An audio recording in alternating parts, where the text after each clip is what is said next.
ঢাকা শহরের বাইরে থেকে ঢাকা রাজধানী এবং পার্শ্ববর্তী জেলাগুলো থেকে যারা আসবেন গাড়ি পার্কিংয়ের জন্য আমরা কমপক্ষে 15টা পার্কিংয়ের ব্যবস্থা আমরা রেখেছি। তাতে হবে না, আমরা যে সাড়া পাচ্ছি সারা দেশ এবং পার্শ্ববর্তী জেলাগুলো থেকে, তাতে রেলপথ, নৌপথ, সড়কপথ সব পথেই এই জনসভার দিকে মানুষের ঢল নামবে রাজধানীর মুখে ইনশাআল্লাহ।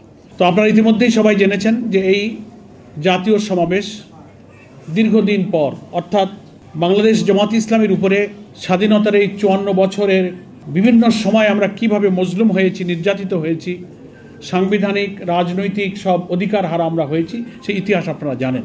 2024-এর জুলাই অভ্যুত্থানের মধ্য দিয়ে রাজনৈতিক পরিবর্তনের পর বাংলাদেশের মানুষের বাক স্বাধীনতা, রাজনৈতিক স্বাধীনতা, আমাদের সাংবিধানিক অধিকার যতটুকু আমরা ভোগ করতে পারছি, সেজন্য আমরা মহান আল্লাহ তাআলার কাছে শুকরিয়া জানাচ্ছি।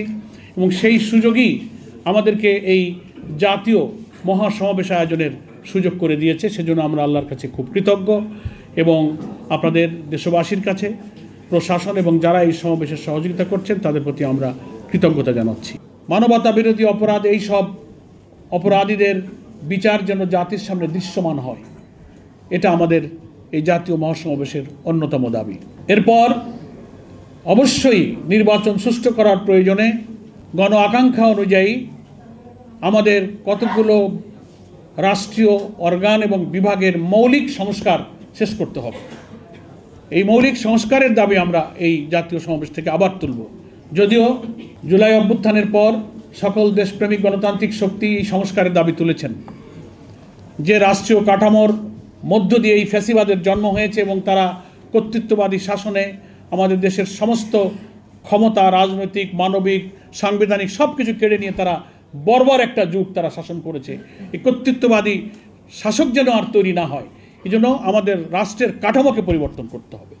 এর জন্য সরকার যে সংস্কার প্রস্তাব দিয়েছে, ন্যাশনাল কনসেনসাস কমিশন, জাতীয় ঐক্যমত্য কমিশনের মধ্য দিয়ে জাতীয়ভাবে রাজনৈতিক দলগুলোর মধ্যে সংস্কারের মেজর ইস্যুতে ঐক্যমতের প্রচেষ্টাও সেখানে চলছে। এই প্রচেষ্টা সফল করা দরকার। বিফোর ইলেকশন মৌলিক এই সব পয়েন্টে সংস্কারগুলো শেষ করতে হবে।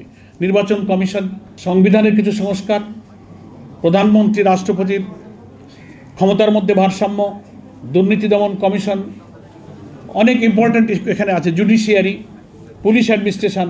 স্টেজের পেছনে একটা গ্রিন রুম থাকবে, বিভিন্ন প্রয়োজনে কেউ বিশ্রাম নিতে চাইলে সেখানে একটা আলাদা ব্যবস্থা থাকবে এবং সেখানে আমাদের মাঠের চতুর্দিকে সহজে দেখতে এবং শুনতে পারার সুবিধা রেখে 33টি LED স্ক্রিন থাকবে ভেতরে এবং বাইরে সব মিলিয়ে। মাইকের হর্ন আমরা মাঠের বাইরে রাজধানীর যতদূর পৌঁছানো সম্ভব 310টি হর্ন মাইকের আপাতত সেট করার জন্য ব্যবস্থা নেওয়া হয়েছে বিস্তীর্ণ এলাকা জুড়ে। সাংবাদিক এবং ইউটিউবারদের জন্য 24x20 ফিট বিশিষ্ট একটা মিডিয়া স্টেজ থাকবে ইনশাআল্লাহ সামনের দিকে।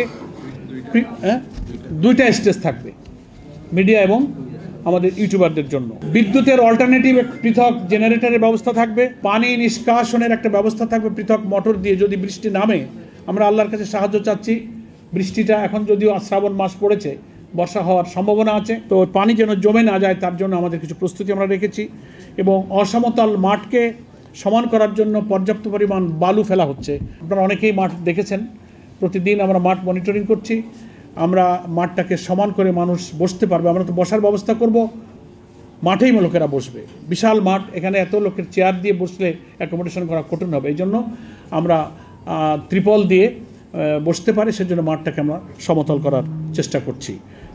প্রচারণায় সারা দেশে পোস্টার, লিফলেট বিতরণ হচ্ছে ব্যাপকভাবে। রাজধানী ঢাকাকে গুরুত্বপূর্ণ সড়ক, মোড়, ওভারব্রিজ, দর্শনীয় স্থানগুলোতে আমরা ব্যানার, ফেস্টুন, বিলবোর্ড দিয়ে আমরা সজ্জিত করার চেষ্টা করেছি। আমাদের ঢাকা মহানগরী দক্ষিণ এবং ঢাকা মহানগরী উত্তরের ব্যবস্থাপনায় সে সমস্ত প্রচার কার্যক্রম চলছে। এবং ঢাকা অন্যান্য জায়গায় ভ্রাম্যমাণ মাইকিং হচ্ছে, লিফলেট বিলি হচ্ছে, প্রচার মিছিল হচ্ছে প্রতিদিন সকাল বিকাল। ভ্রাম্যমাণ সাংস্কৃতিক পরিবেশনার মাধ্যমে এই জাতীয় সমাবেশের মূল বার্তা আমরা ছড়িয়ে দেওয়ার জন্য চেষ্টা করছি।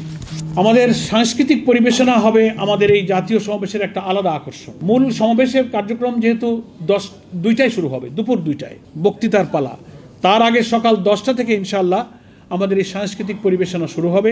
সেখানে কোরআন তেলাওয়াত, হামনাত, ইসলামী সঙ্গীত, কবিতা আবৃত্তি, প্রামাণ্যচিত্র প্রদর্শনী এখানে প্রদর্শিত হবে এবং পরিবেশিত হবে। বাংলাদেশের খুব পরিচিত প্রতিষ্ঠিত জাতীয় সাংস্কৃতিক সংগঠন সাইমুম শিল্পী গোষ্ঠী সহ আঞ্চলিক এবং বিভিন্ন জাতীয় সাংস্কৃতিক সংগঠন এই পরিবেশনায় অংশগ্রহণ করবেন।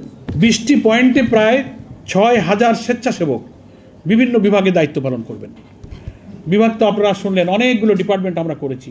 এই সব বিভাগে আমাদের প্রায় 6000-এর মতো স্বেচ্ছাসেবক ইনশাল্লাহ দায়িত্ব পালন করবেন। স্বেচ্ছাসেবকদের জন্য পরিচিতির সুবিধাতে আলাদা ড্রেস থাকবে। ঢাকা শহরের বাইরে থেকে, ঢাকা রাজধানী এবং পার্শ্ববর্তী জেলাগুলো থেকে যারা আসবেন, গাড়ি পার্কিংয়ের জন্য আমরা কমপক্ষে 15টা পার্কিংয়ের ব্যবস্থা আমরা রেখেছি, তাতে হবে না।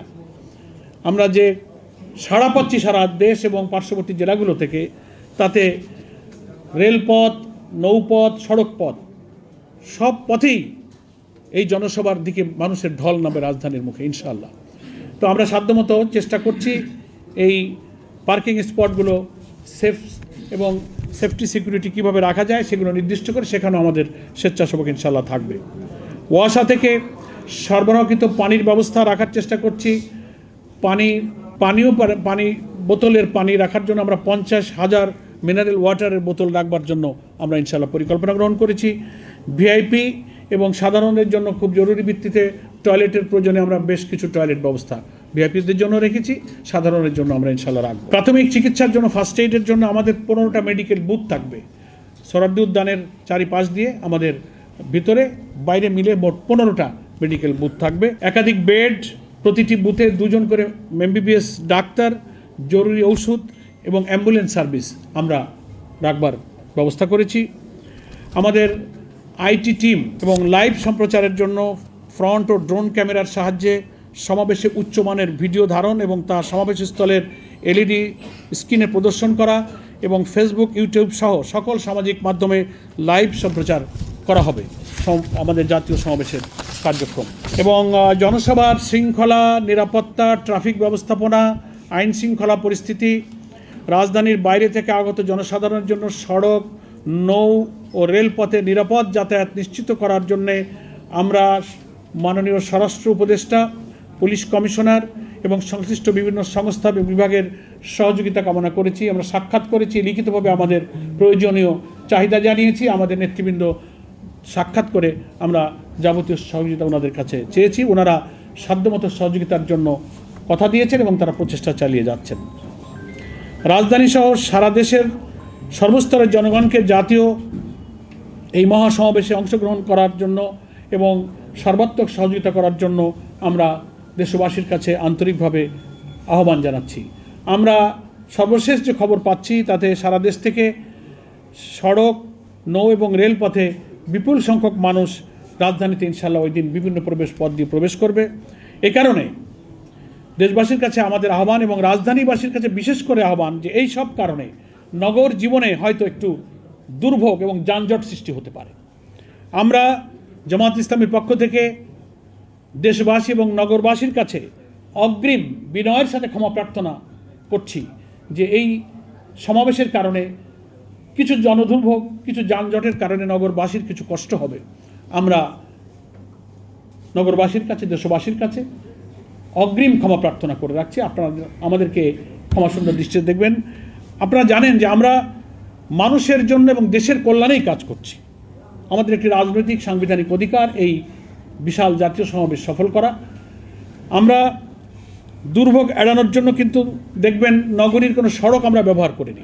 অনেকে রাস্তার উপরে সমাবেশ করেন, কিন্তু আমরা কোনো সড়ক ব্যবহার না করে ঐতিহাসিক সোহরাওয়ার্দী উদ্যানকেই ব্যবহার করার জন্য সিদ্ধান্ত নিয়েছি, যেটা খুবই ব্যয়বহুল। এখানে পানি, এখানে বালু ভর্তি করা লাগে, যথেষ্ট এক্সপেন্সিভ এখানে একটা মহাসমাবেশ করা। তবুও আমরা সড়ক এড়িয়ে আমরা এই ময়দানকেই কিন্তু জনসভার জন্য ব্যবহারের সিদ্ধান্ত নিয়েছি। যে সড়কে এরকম জনসভা করলে কিন্তু রাজধানী একেবারেই অচল হয়ে পড়ে। এটা আমরা জনস্বার্থে আমরা এই কষ্ট করেছি।